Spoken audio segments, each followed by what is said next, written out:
Hi everyone, great to be with you. You know, one of the greatest blessings and moments of joy that I experience is meeting different Christians from different countries and different churches around the world. Sometimes it can be in an airport lounge waiting to get on a flight. Sometimes it can be in a supermarket queue, and you just meet somebody and you never met them before, and you find that they are a son in the faith. They know the Lord, and you can talk with them and share with them. That is the family of God. And it's unbelievable.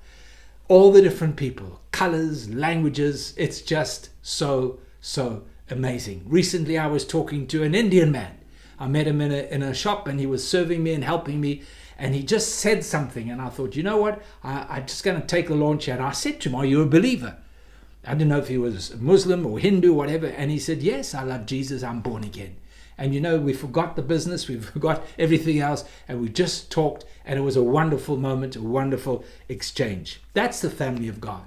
And in the family of God, we need to have right relationships. Not just in the family of God, but especially when that family of God includes our family. Our relationships between one another need to be godly. So let's understand this. Ephesians chapter 3, verse 13. Paul refers to the whole family in heaven and on earth, the whole family of God. The relationships that we have in the family are spiritual, not emotional. They're not based on our feelings. They're not based on our color. They're not based on our language. They're not based on our social standing. They're not based on our educational experience. They're not based on anything but on Jesus Christ and what he accomplished for you and I on the cross.